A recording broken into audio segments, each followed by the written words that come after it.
GVR&S college of engineering and technology Budampadu 2007 సంవత్సరంలో SGVRS educational society చే స్థాపించబడిన సంస్థ మన GVR&S college of engineering and technology. ఈ సొసైటీని ఇంజనీరింగ్ అండ్ టెక్నాలజీ మరియు మేనేజ్మెంట్ రంగాల్లో ఉన్నత విద్యను ప్రతి విద్యార్థికి అందించి అద్భుతమైన నైపుణ్యాలతో వారి కలలను సాకారం చేసుకోవడానికి మరియు విద్యార్థులు అంతా కూడా ఉన్నత శిఖరాలను చేరుకోవాలనే ముఖ్య లక్ష్యంతో highly certified and experienced #1 teaching ఫ్యాకల్టీచే నూతన విద్యా విధానాలతో ఇంజనీరింగ్ విద్యా రంగంలో అదిరిపోయే ఫలితాలతో సంచలనాలు సృష్టిస్తూ ముందుకు దూసుకెళ్తున్న సంస్థ మన GVR&S college. Courses offer diploma, computer science and engineering, artificial intelligence and machine learning, electronics and communication engineering, electrical and electronics engineering, mechanical engineering. BTech లో computer science and engineering, artificial intelligence and data science, artificial intelligence and machine learning, electronics and communication engineering, electrical and electronics engineering, mechanical engineering. MTech లో computer science and engineering, VLSI and embedded systems, power systems, CAD or CAM and MBA. GVR&S engineering కాలేజీలో విద్యార్థులకు ప్రామాణిక విద్యతో పాటు practical knowledge, model ల్యాబ్లు, అనుభవజ్ఞులైన అధ్యాపకులు అందుబాటులో ఉంటారు. ప్లేస్మెంట్ ట్రైనింగ్, ఇంటర్న్షిప్ అవకాశాలు, ప్రాజెక్ట్ గైడెన్స్ మరియు కో కరికులర్ యాక్టివిటీస్ ద్వారా విద్యార్థుల సంపూర్ణ అభివృద్ధికి మా కాలేజ్ కట్టుబడి ఉంటుంది. AICTE అప్రూవల్ తో పాటు మంచి విశ్వవిద్యాలయ అనుబంధంతో విద్యార్థులకు బలమైన కెరీర్ బేస్ ను అందించబడుతుంది. మీ భవిష్యత్తుకి బలమైన పునాదిని GVR&S ఇంజనీరింగ్ కాలేజ్ తో నిర్మించుకోండి. మరిన్ని వివరాలకు మరియు అడ్మిషన్లకై సంప్రదించండి. GVR&S college of engineering and technology, Budampadu.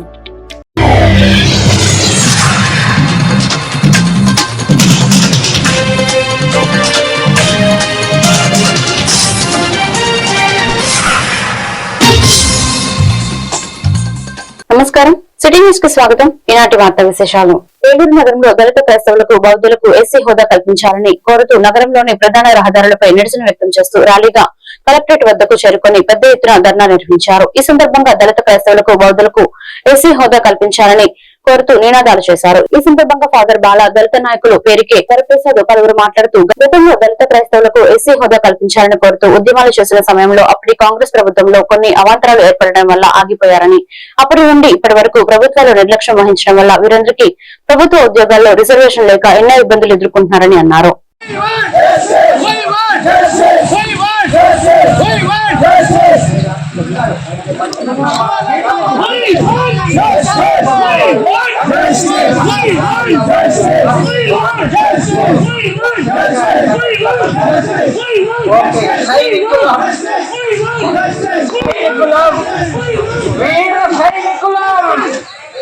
శాంతి సైనికులు, ప్రేమ సైనికులు, ఈ దేశ భక్తులకు దళిత హోదా.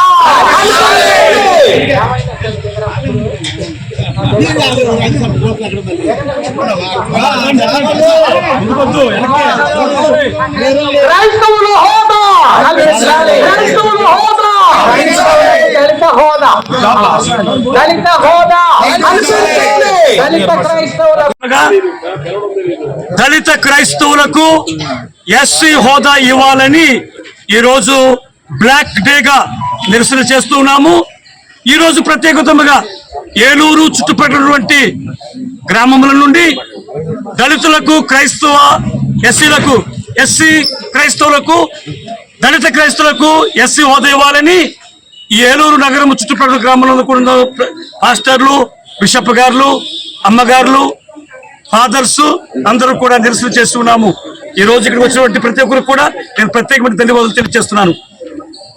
కలిసి ఏలూరు పట్టణంలో ఏలూరు పీఠాధిపతుల యొక్క ఆధ్వర్యంలో మరి ఈ బహిరంగ ప్రదర్శన ద్వారా మేము చెప్పదలుచుకున్నది ఏమంటే 1950వ సంవత్సరంలో ప్రెసిడెన్షియల్ ఆర్డర్ ద్వారా దళితులు ఎవరైనా సిక్కు మతంలోనికి గాని, బౌద్ధ మతంలోనికి గాని స్వీకరించి వెళ్ళినట్లయితే వారు తమ కులాన్ని కోల్పోరు. కానీ దళితులు క్రైస్తవ మతం స్వీకరిస్తే వారి కులాన్ని కోల్పోతారు అనేటటువంటి ఆ ప్రెసిడెన్షియల్ ఆర్డర్ వివక్ష చూపిస్తూ ఉన్న కారణంగా దానిని సవరించమని మేమందరము డిమాండ్ చేస్తూ ఉన్నాం. ఈ వివక్ష అనేటటువంటిది ఉంది అని మరి అనేక మంది రాజ్యాంగ నేతలు ఒప్పుకుంటున్నప్పటికీ ఈ ప్రెసిడెన్షియల్ ఆర్డర్ ని సవరించడానికి వెనుకడుగు వేస్తూ ఉన్నారు. అందువల్ల మేమందరము ముక్త కంఠం మతం తీసుకున్న దళితులకు ఎస్సీ హోదా కల్పించారు. అదేవిధంగా 1996లో బౌద్ధ మతం తీసుకున్న దళితులకు డాక్టర్ బిఆర్ అంబేద్కర్ గారి గౌరవార్థం దళిత బౌద్ధులకు ఎస్సీ హోదా కల్పించారు. 1996లో దళిత క్రైస్తవులను ఎస్సీ హోదా కల్పిస్తామని అప్పటి కాంగ్రెస్ ప్రధానమంత్రి పివి నరసింహారావు గారు బిల్లు పెట్టి కొన్ని సాంకేతిక లోపాలు ఉన్నాయనేది కోర్టు ద్వారా పెండింగ్ లో ఉంది. తక్షణమే ప్రస్తుతం జరుగుతున్న పార్లమెంట్ లో దళిత క్రైస్తవులను ఎస్సీ హోదా కల్పించాలన్న బిల్లు పార్లమెంట్ లో పెట్టాలని మేము డిమాండ్ చేస్తున్నాం. Thank you. రాష్ట్రంలో గ్రామ పంచాయతీలలో నగరపాలక సంస్థలో సరైన మౌలిక సదుపాయాలు లేక పరిస్థితి అధ్వానంగా ఉందని మాజీ ఎంపీ చింతమోహన్ విమర్శించారు. ఈ సందర్భంగా ఆయన మాట్లాడుతూ రాష్ట్రంలోని దేశంలోని ప్రజాపాలన అధ్వానంగా ఉందని విమర్శించారు. రాష్ట్రంలో అవినీతి రాజ్యం ఏలుతుందని ధ్వజమెత్తారు. అయితే లిక్కర్ స్కామ్ లో మాత్రం అధికారులకు ప్రజాప్రతినిధులకు ఇబ్బందులు తప్పవని అన్నారు.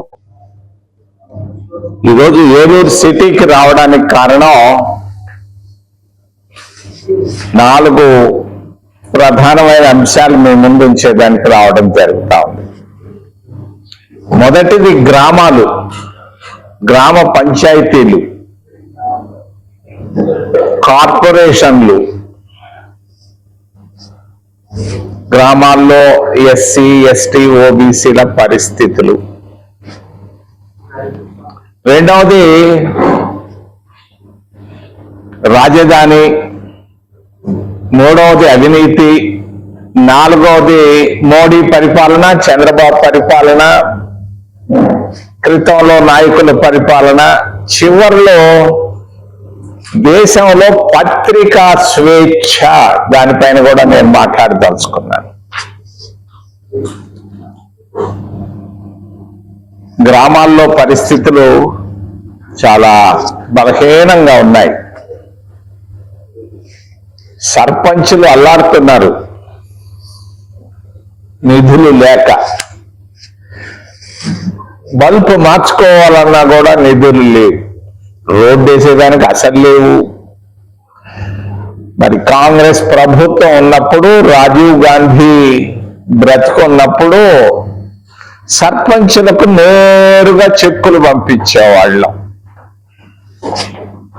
ఈరోజు ఆ విధానం పూర్తిగా స్వస్తి పలకడం జరిగింది. గ్రామాల్లో నిధులు లేక గ్రామాల్లో సర్పంచులు దిక్కులేని పరిస్థితుల్లో ఉన్నారు. ఏలూరు జిల్లాలో కూడా పరిస్థితి. మీ కార్పొరేషను మరి అధ్వానంగా ఉంది. ఈస్ట్ స్ట్రీట్ అంటారు, సౌత్ స్ట్రీట్ అంటారు. ఈ స్ట్రీట్ కి ఆ స్ట్రీట్ కి పేరు లేదు, ఊరు లేదు. నేను 10 సంవత్సరాల నాడు ఏలూరు కార్పొరేషన్ ఎట్టుందో అట్లాగే ఉంది. ఒక్కటి మాత్రం మార్పు చూశాను. అల్లూరు సీతారామరాజు స్టేడియానికి అక్కడక్కడ చిన్న చిన్న ఆ కమ్ములకు రంగు వేసి ఉన్నారు, విగ్రహం కనపడ్డది. అది తప్ప ఏలూరులో ఏమీ అభివృద్ధి అనేది సున్నా. ఎస్సీల పరిస్థితి చాలా దారుణంగా ఉంది. ఆంధ్రప్రదేశ్ రాష్ట్రంలో ఎస్సీలు కన్నీటితో ఉన్నారు. బాగా లేవు పరిస్థితులు, దారుణం. నేను ఊహించలేదు ఇంత దారుణంగా తయారవుతుంది ఆంధ్రప్రదేశ్ రాష్ట్రం అని నేను ఊహించలేదు. మరి ఎస్టీల పరిస్థితి, రాష్ట్రంలో ఉద్యోగులకు రావాల్సిన రాయితీలను వెంటనే చెల్లించేలా ప్రభుత్వం చొరవ తీసుకోవాలని AP JAC Amaravati chairman Bopparaju Venkateswarlu ప్రభుత్వాన్ని డిమాండ్ చేశారు. ఏలూరు నగరంలోని రెవెన్యూ భవనంలో ఈ రోజు ఏపీ రెవెన్యూ అసోసియేషన్ ఆధ్వర్యంలో ప్రత్యేక సమావేశం జరిగింది. ఈ సందర్భంగా బొప్పరాజు వెంకటేశ్వర్లు మాట్లాడుతూ ఉద్యోగులకు రావాల్సిన గ్రాట్యుటీ ఐఆర్తో పాటు పీఆర్ కమిషనర్ ఏర్పాటు చేసి ఉద్యోగులకు సంబంధించిన అన్ని సమస్యలను నివేదిక రూపంలో తీసుకుని అందరికీ న్యాయం చేయాలని డిమాండ్ చేశారు. ఈ నెల 23, 24 తారీఖుల్లో విజయవాడలో జరిగే రాష్ట్ర ఏపీ జేఏసీ నాయకుల సమావేశం జరుగుతుందని, దీనిపై ప్రభుత్వం ఆలోచించుకొని ఉద్యోగాల డిమాండ్లపై ప్రకటన చేయాల్సిన అవసరం ఉందని అన్నారు.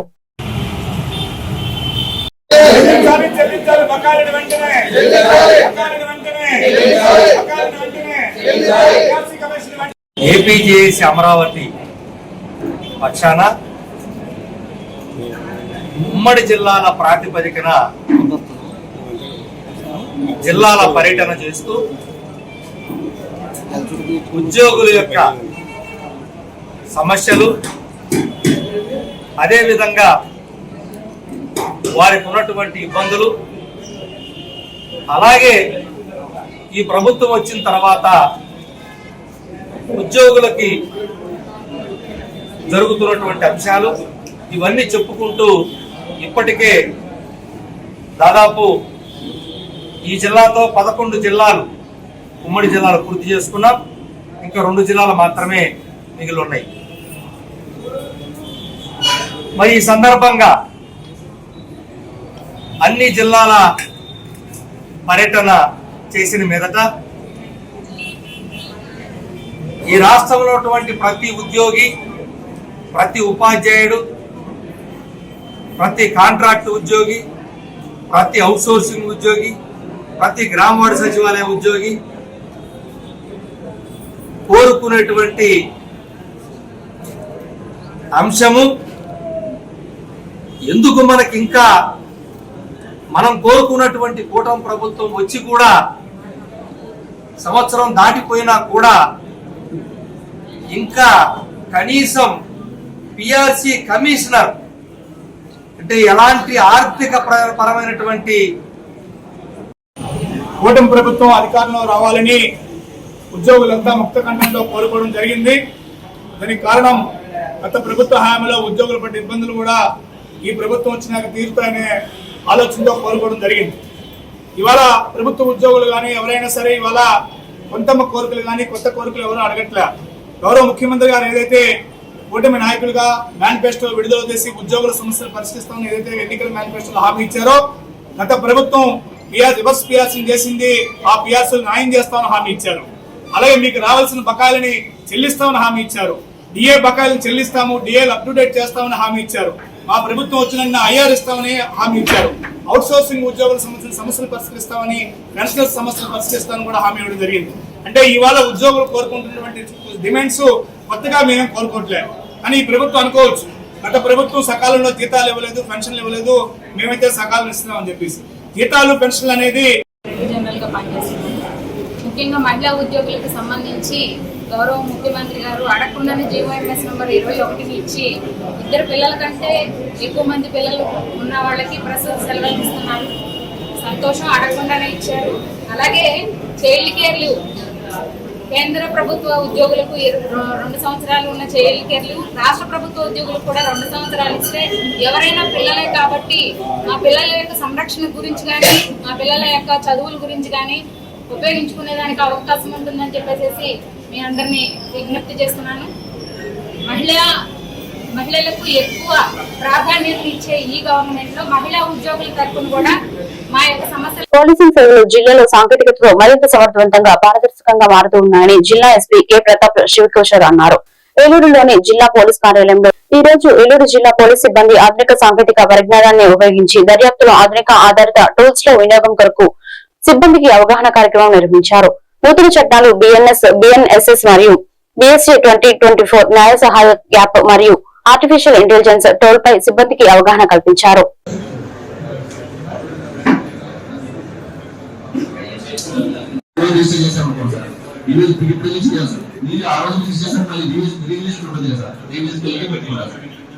అలా పెట్టుకొని చేస్తారు. అప్పుడు మాత్రం ట్రైనింగ్ లో వెళ్ళిపోతారు. ఇప్పటి నుంచి చేస్తే 10 ఇయర్స్ కూడా 7 ఇయర్స్ అంటే రిపోర్ట్ అయితే మేము డెఫినెట్ గా సార్ ప్రతి రోజు కూడా ఇస్తాం సార్. 7 ఇయర్స్ అంటే ఈ రోజు ఎన్ని కేసులు వచ్చాయి, ఎంతమంది ఎవరు చేశారు ఈ సాక్షి. ఎందుకంటే డీఎస్ అనేది పర్టికులర్ గా ఉన్నట్టు ఒకే ఎఫ్ఐఆర్ కి 5-6 సార్లు ఈ సాక్షి చేయొచ్చు సార్. అలా చేసుకుంటారు. సో అలా చేయబట్టి యూనిక్ ఎఫ్ఐఆర్ ఓన్లీ 40 మాత్రమే ఉన్నాయి సార్. రిమైనింగ్ అన్నిటికీ కూడా అది మీకు క్లోజ్ అవ్వాలి అనుకుంటే డెఫినెట్ గా మళ్ళీ ఒకసారి మీరు క్రైమ్ సీన్ విజిట్ చేయండి సార్. యాక్సిడెంట్ కేసెస్ కొన్ని కేసెస్ ఉంటుంది సార్, నాకు ఐడియా లేదు. అలాంటి కేసెస్ అయితే మనం సీనప్ ఏమో ఏముండదు. బట్ కొన్ని కేసెస్ లో సీనప్ ఏమో మనం వెళ్ళి అప్పుడు వీడియో చేసి సెల్ఫీ తీసుకుంటే అది క్లోజ్ అవుతుంది సార్. రేపు ఫ్యూచర్ లో కోర్టుకి అయితే సార్ అందరూ కూడా ఈ సమన్స్ యూజ్ చేసుకోవడం మొదలెట్టండి సార్. మనకి మాన్యువల్ గా ఈ సమన్స్ కోర్టు నుంచి ఎస్హెచ్ఓ గారికి వస్తుంది. ఎస్హెచ్ఓ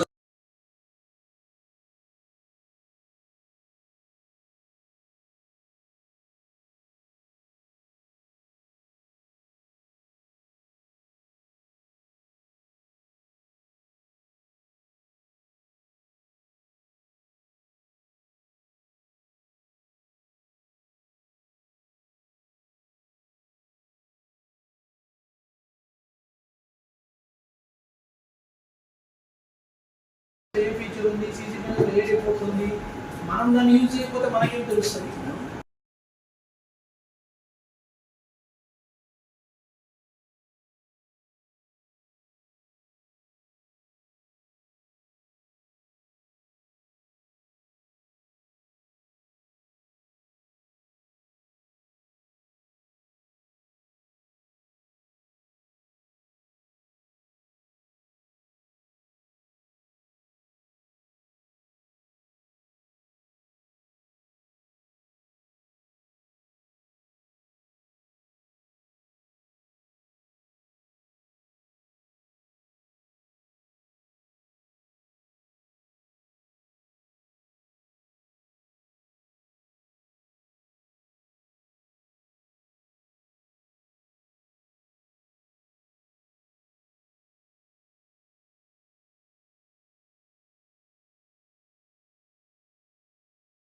అట్లీకి పోవాలంటే అంతేగా అప్పుడు వదిలేస్తారు రివ్యూ చేయడం. దెన్ యాజ్ యూజువల్ మనం ఏం చేయాలో చేసుకుంటాం.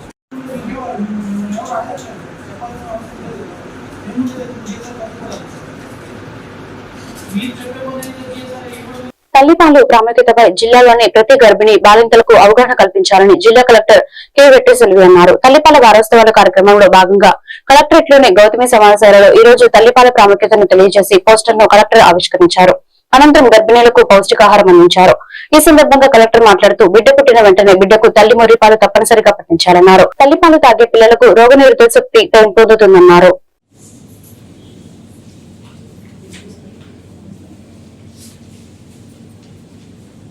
ఐఎంఎస్ యాక్ట్ గురించి చెప్పారా, ఇన్ఫాంట్ మిల్క్ సబ్స్టిట్యూట్స్ మాకంతా అయిపోయింది. మీరే ఇప్పుడు this is first pregnancy or second pregnancy మనకి మిల్క్ ఎట్లా వస్తుందంటే మొదట జరుపుకొచ్చి మన బాడీ నుంచి దాన్ని అటాక్ చేయడానికి ఇమ్యూనిటీ ఏర్పాటు చేసుకుంటేనే వస్తుంది.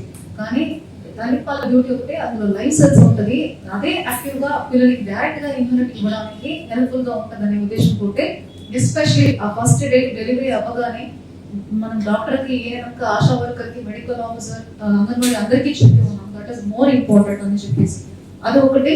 రెండోది నెక్స్ట్ 1 year కి వరకు ఖచ్చితంగా మనం ఎక్కడ వీలు ఉన్న పాసిబిలిటీ ఉన్న చోట్ల ఖచ్చితంగా బ్రెస్ట్ ఫీడింగ్ చేయాలన్నది పిల్లలకి ఇందువల్ల చాలా బలం ఉంటుంది. చాలా స్టడీస్ కూడా మనకు చెప్తున్నాయి. అందువల్లనే ఇది ఒక ఇంపార్టెన్స్ అమ్మగా ఉన్న అందరికీ తెలుసు. వర్కింగ్ విమెన్ కూడా మూడింట్లో ఏవో ఒక ఫీడింగ్ అయినా నైట్ ఫీడింగ్ అయినా ఇవన్నీ కూడా చాలా మోటివేట్ కూడా వీళ్ళు చేయడం జరుగుతున్నాయి. సో ఇప్పుడు మనం చేయవలసింది ఇది ఒక అవేర్నెస్. మన కల్చర్ ఎట్లా అంత లేదు, కానీ మనకి ఎప్పుడు బ్రెస్ట్ ఫీడింగ్ కల్చరే ఉన్నాయి. కానీ 1 year వరకు ఇస్తే చాలా స్ట్రాంగ్ గా ఉంటారు పిల్లలు, డైరెక్ట్ ఇమ్యూనిటీ ఉంటుంది. అందువల్ల ఈ ఒక ఇంపార్టెన్స్ చెప్పాలని గవర్నమెంట్ న్యూట్రిషన్ వస్తుంది, ఇమ్యూనిటీ వస్తుంది, బ్రెయిన్ డెవలప్మెంట్ కి కావాల్సింది అంతా తల్లిపాలు ఉన్నాయి కూడా చాలా రీసెర్చ్ చెప్తున్నాయి. కాబట్టి అండ్ వాళ్ళకి ఎలాంటి సేఫ్ అండ్ హైజీనిక్. సో మీ దగ్గరికి ఉన్న దట్ మైక్రో అండ్ ఆల్సో ఇది బేబీ కోసం మదర్స్ కి కూడా బ్రెస్ట్ క్యాన్సర్ కంట్రోల్ అవ్వడానికి స్కోప్ ఎక్కువ ఉన్నాయని చెప్పేసి కూడా ఫ్యూచర్ లో ఒక 40 years 50 years పైన breast cancer prone to breast cancer. కాబట్టి అలాంటి దానికి కూడా ఖచ్చితంగా బ్రెస్ట్ డిఫరెంట్ గా ఉంటుంది, వెయిట్ గెయిన్ అయిపోతుంది. సో ఫీడింగ్ ఇచ్చిన వల్ల వెయిట్ కూడా మానిటర్ చేసుకోవచ్చు. అది ఒకటి మీకు అడ్వాంటేజ్ ఉంది.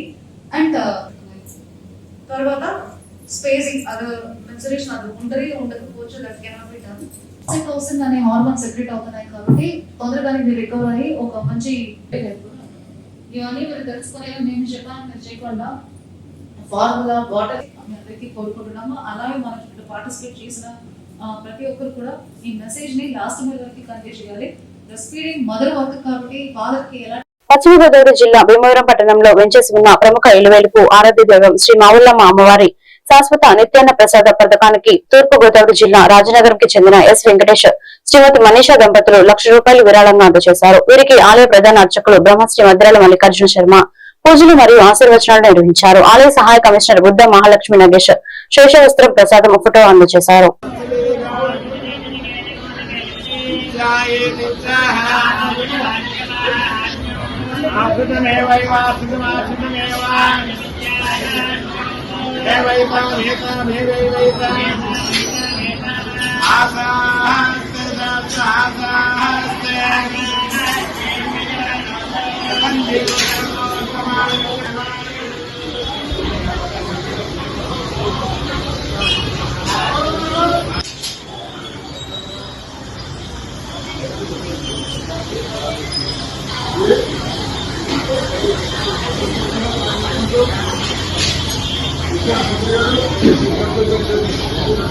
చేనేత కార్మికులను చేనేత రంగాన్ని కాపాడడంలో కేంద్ర రాష్ట్ర ప్రభుత్వాలు వైఫల్యం. ఏపీ చేనేత కార్మిక సంఘం జిల్లా అధ్యక్షులు కడుపు కన్నయ్య సిపిఎస్ జిల్లా సహాయ కార్యదర్శి బండి వెంకటేశ్వరరావు విమర్శించారు.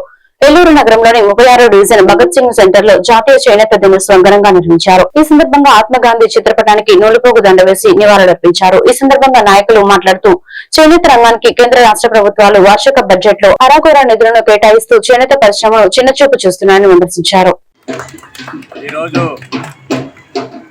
భారతదేశ వ్యాప్తంగా చేనేత కార్మిక దినోత్సవం జరుపుకుంటున్న రోజు ఇది.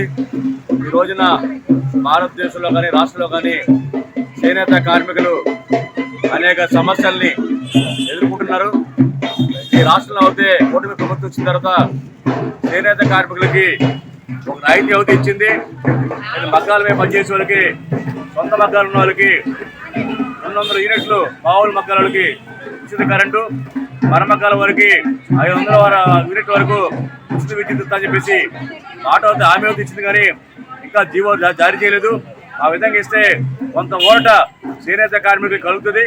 ఏమైనప్పటికీ చేనేత సంబంధించిన 11 రకాల ఏవైతే ఉన్నాయో అన్నింటి కూడా రాష్ట్ర ప్రభుత్వం చేనేత కార్మికులకి సబ్సిడీ మీద అందిస్తే తద్వారా చేనేత రంగం అభివృద్ధి చెందుతుంది. అదే చేనేత కార్మికులు తయారు చేసిన చేనేత ఉత్పత్తులు ఉన్నాయో అటు సొసైటీలకి అమ్మటం జరిగింది. సొసైటీలకి అనేక వేల కోట్ల రూపాయలు బకాయిలు ఉన్నాయి. ఆ బకాయిలను కూడా రాష్ట్ర కార్మిక సంఘం ఈ పిలిపించింది. ఆ పిలిపించిన భాగంలో ఈరోజు 7వ తారీఖు ఈ 2 నెలల క్రితమే ఈ సమావేశం జరిగినప్పుడు ఈ నిర్ణయం చేసి పంపించారు. ఈ రోజే ఎందుకు నిర్ణయించారంటే మహాత్మా గాంధీ గారు మన దేశంలో బ్రిటిష్ వారు పరిపాలన చేసినప్పుడు బ్రిటిష్ వాళ్ళు మన చేనేత గొడ్డను కాకుండా పవర్లూమ్ క్లాత్ని అమ్మి ఇక్కడ చేనేత మీద ప్రధానంగా ఆధారపడినటువంటి మన చేతివృత్తుల కుటుంబాలన్నీ కూడా నాశనం అవుతున్నాయి. అందుచేత దిగుమతి చేసుకున్నటువంటి బ్రిటిష్ కాలం నుంచి దిగుమతి చేసుకున్నటువంటి వస్త్రాలని రోడ్డు మీద తిరిగి ప్రచారం చేసి తగలబెట్టినటువంటి ఘటన ఆ గాంధీ మహాత్ముడు చేశాడు. దాన్ని దృష్టిలో పెట్టుకొని దేశంలో కేంద్రంలోనూ రాష్ట్రంలోనూ కూడా చేనేతని రక్షించమని, చేనేత చట్టాలను రక్షించమని, చేనేతకు ఉన్నటువంటి అన్ని చట్టాలను అమలు జరపమని రాష్ట్ర కేంద్ర ప్రభుత్వాలు విధానాలను నిరసిస్తూ ఈ వార్తలు ఇంతటితో సమాప్తం. మరొక బులెటిన్లో మళ్ళీ కలుద్దాం. నమస్కారం.